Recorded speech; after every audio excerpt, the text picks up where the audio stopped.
45Z is a tax credit that was created in the Inflation Reduction Act, and it's meant to cover how future, it's a tax credit for renewable fuels in the future, and the more that the fuels can reduce greenhouse gas emissions, the larger the tax credit to a certain extent, okay? So it covers sustainable aviation fuel, it covers biodiesel, renewable diesel, it covers ethanol.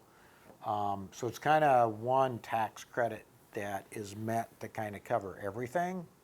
And sometimes when you do that, it might not be like perfect for any one thing, but it's kind of what the government was wanting to do over time, is to try and make everything kind of fit and have a standard that the better the fuel is at reducing greenhouse gas emissions, the larger the tax credit would be. And so the tax credit goes to the producer of the fuel. And so a lot of the Treasury rules, the rule that came out on Friday is kind of like that overarching part. So a lot of scrutiny going on relative to how it will impact renewable diesel, biodiesel, how it will impact sustainable aviation fuel. Another rule came out today, a proposed rule from U.S. Department of Agriculture. And what this rule does is it focuses on the farming practices that go into producing the feedstocks of those fuels. So, how corn is produced, how soybeans is produced. Are farmers using minimum tillage? Are they using strip tillage? Are they using the right amount of nitrogen?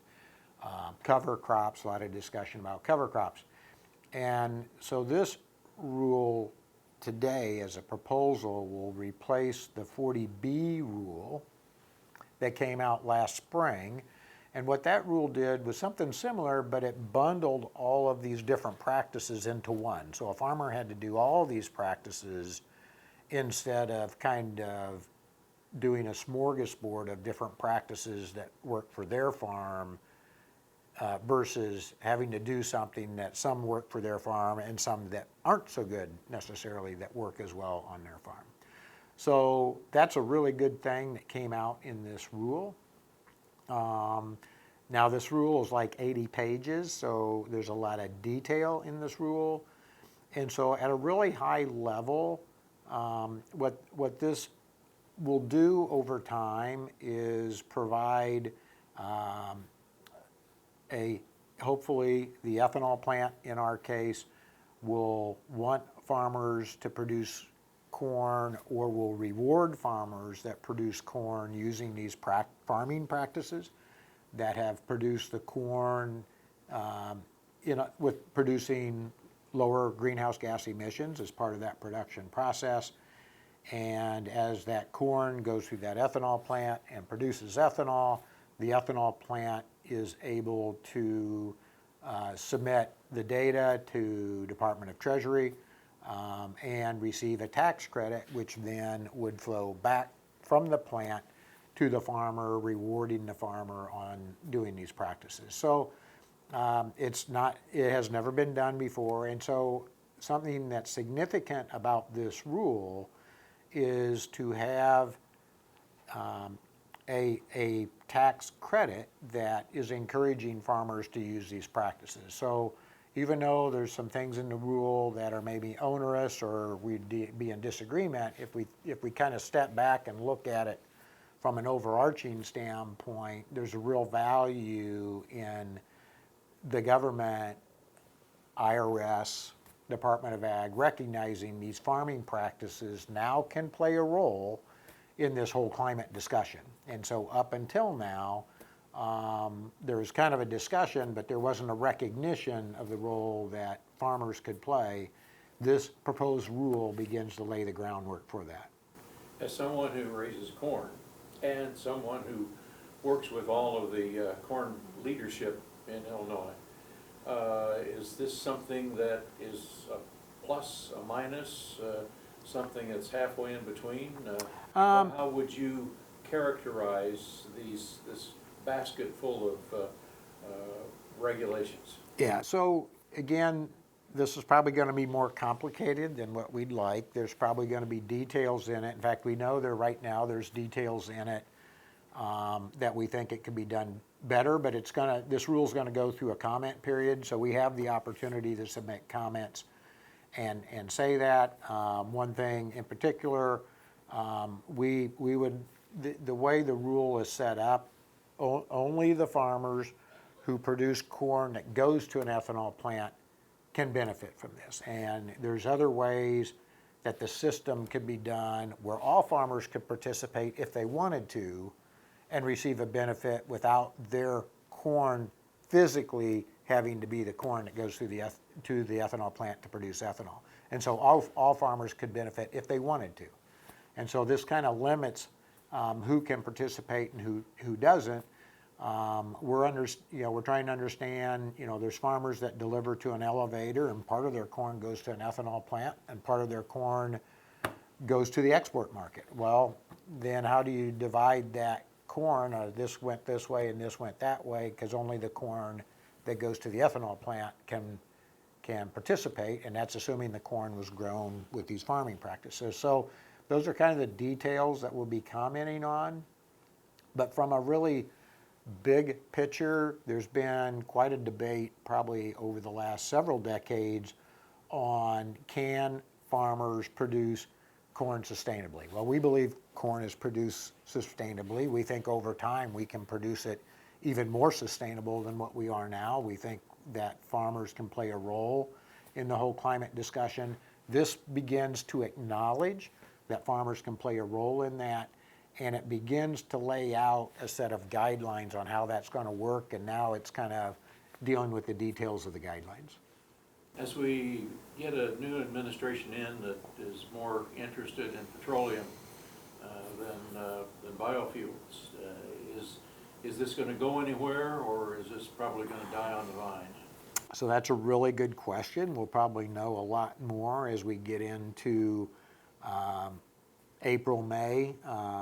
Right now, the Speaker of the House is working to pass what's called budget reconciliation, and that's basically a big bill that's going to kind of lay out what the tax credits and taxes look like for the next several years, maybe as much as a decade.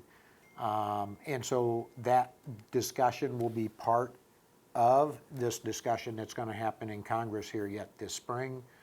But again, from a big picture standpoint, there's recognition that what the farmers do on the farm can be of benefit. The other thing, what's nice about these practices, these same practices help a farmer save nutrients that they put on. And so by saving nutrients, the farmer's saving dollars, and it's also helping to mitigate maybe future fertilizer being washed away by a lot of rain. It also increases organic matter, many of these practices, and organic matter, people who are planting their gardens or putting plants in a flower pot, organic matter retains moisture, and so these practices can maybe mitigate some of the impacts of drought, can also mitigate some of the challenges when we get very large rain events. Organic matter, increase in organic matter increases how fast rain can enter the soil profile instead of being washed away on top where we lose valuable soil, and which creates problems and which is a detriment for a farm to have that happen. What else is important to this conversation? I think again, what we would like is the more easily this can be, everything, all the cost is in how detailed the rules are. Record keeping, if there's additional testing that has to be done.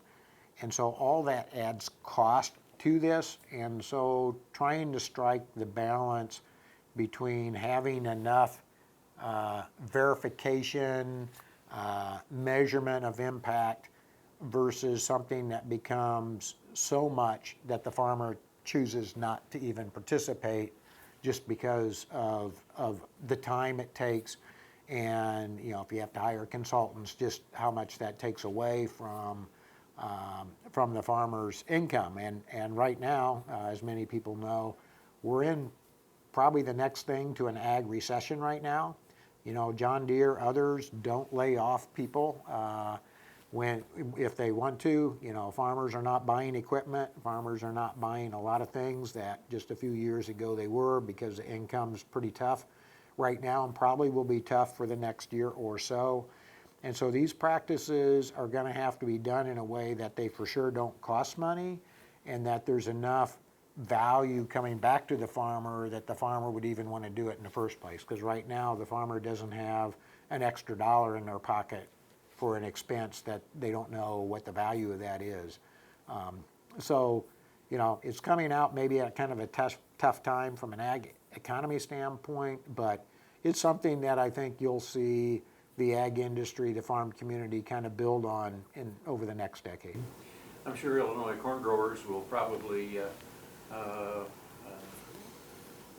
submit comments to Washington, probably your leadership getting together and maybe even a survey of your members and figuring out where you want to weigh in on all of this. Yes, we're already reading the 80 pages of comments that are coming, and we've already identified some higher priorities. We actually have some leader meetings coming up here over the next 30 days, and we'll be talking to our leaders and just asking them, hey, do we have the right priorities that we should focus on? Do they have other areas that we should reorder that priority? We need to be careful to not submit so many comments. I mean, 80 pages is a lot to go over, and so we want to be pretty succinct when we make comments and put them in a priority that will have the most impact, not only from the farmer, from an economic standpoint or making it easy, but making sure that it's a good, solid, credible program when it all gets said and done.